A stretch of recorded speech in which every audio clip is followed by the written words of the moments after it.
un constructeur et toute autre chose. Donc, la première action, c'est adhérer à une validation globale de vos ressources. La seconde, c'est d'accepter d'appliquer du filtrage et ne pas tout laisser par défaut. Et puis, le troisième, c'est de contribuer à lutter contre les usurpations d'identité sur les ressources et de faire en sorte que les informations nécessaires pour vous reconnaître dans les bases de coordination au niveau mondial soient disponibles. De façon concrète, pour la validation globale, donc, pour faciliter la validation des informations de routage, en tant qu'opérateur, vous devez publier vos informations de routage pour permettre aux pairs ou aux tierces de pouvoir les valider. Donc, quand on va avancer dans le cours, on verra comment on procède à cela. Pour le filtrage, on vous conseille de travailler donc à prévenir la provocation des informations incorrectes. Donc, en tant par exemple que fournisseur d'accès au ASP, lorsque vous devez par exemple faire un lien BGP avec un client et qu'il vous annonce des ressources, vous pouvez par exemple lui demander une LOA pour qu'il signe pour dire que ces ressources-là m'appartiennent et ensuite vous pouvez les annoncer ou vous pouvez aussi mettre des filtres, faire en sorte que lorsque vous recevez le trafic d'un de vos clients, que vous ne les annoncez pas automatiquement sans être sûr que les routes que votre client vous envoie pour envoyer sur Internet sont correctes ou sont de lui. Pour la partie usurpation d'IP aussi, nous verrons qu'il y a des mécanismes qui vous permettent de vérifier est-ce que les IP que quelqu'un vous envoie sont de lui. On verra par la suite quelles sont les bases qu'il faut aller consulter pour s'assurer ou quels sont les mécanismes que les parties prenantes peuvent activer comme le RPKI pour être sûr que les infos ne sont pas envoyées alors qu'elles sont fausses. Enfin, on encourage les acteurs à utiliser les bases qu'on verra par la suite, comme PeeringDB, pour aller renseigner correctement toutes vos informations de routage, de telle sorte que lorsque une organisation tierce veut avoir des infos de routage sur vous, il peut les trouver là-bas. Si une IP de votre réseau est en train de spammer, on peut facilement savoir comment vous joindre lorsque vous mettez les infos à jour sur les bases appropriées.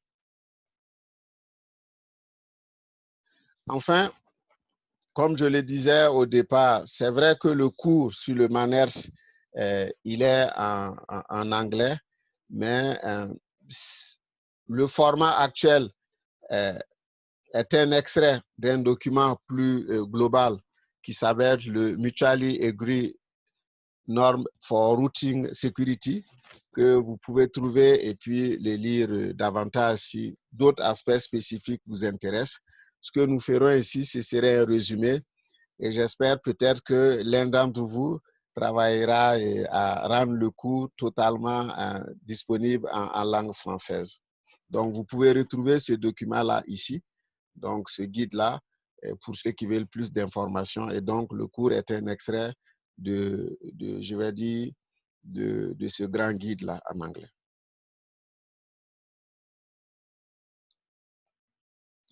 Le cours tel que proposé, il va être bâti sur 5 aspects.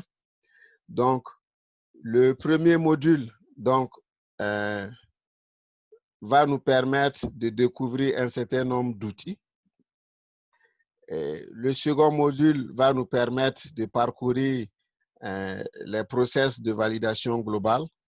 Le troisième module va nous permettre de voir comment mettre en place les mécanismes de filtrage.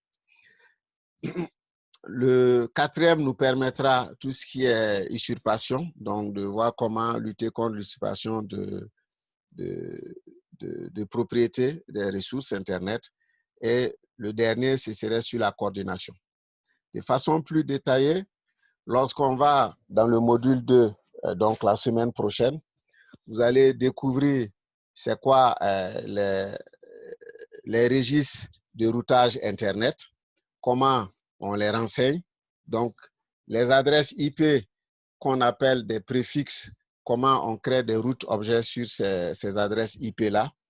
Ensuite, nous allons voir comment on peut mettre une infrastructure de clés publiques pour l'infrastructure et comment au niveau des routeurs, pour ceux qui ont la possibilité de l'appliquer, donc comment on configure les routeurs pour que chaque fois que vous avez une ressource, personne ailleurs dans le monde ne pourra faire l'usurpation de ces ressources-là et il y aura des validations entre les routeurs Internet pour être sûr qu'une IP qui vient d'un ASP à Madagascar est vraiment dans la base diaphrinique. C'est cet ASP-là qui a réservé la ressource et que le routage est fait via son AS autonome. On verra aussi comment on utilise la base Peering DB, qui est la base au niveau mondial où les informations de routage sont partagées entre les opérateurs. Et lorsque vous voulez des informations de routage sur Google, sur Orange, sur Vodafone, sur MTN, vous pourrez aller regarder là-bas et puis pouvoir savoir qui contacter. Pour la validation globale, on verra aussi comment on utilise donc les bases, les registres de routage Internet et le RPKI pour pouvoir faire de la validation de façon plus détaillée. Pour le filtering, on verra quelques mécanismes que vous pouvez mettre en place à votre niveau pour pouvoir améliorer cela. Donc, ça va être pour ceux qui ont la possibilité un peu plus des choses que vous pouvez appliquer chez vous pour améliorer votre façon de router votre trafic sur Internet. Il en sera de même aussi pour tout ce qui est usurpation. Donc, ça va vous amener à comprendre comment appliquer des mesures anti-usurpation, comment identifier les points dans votre réseau où vous pouvez appliquer ces méthodes-là, comment identifier des techniques à utiliser, comment appliquer ces techniques-là sur vos configurations et comment vérifier que votre réseau est protégé.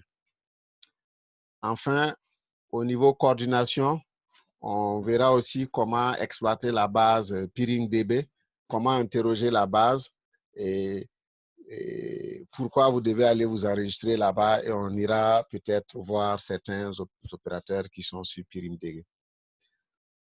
Donc, voici un peu résumé les éléments qu'on va découvrir dans le cadre de ce programme-là. Donc, pour ceux qui ont lu le cours, il y a quelques quiz qui avaient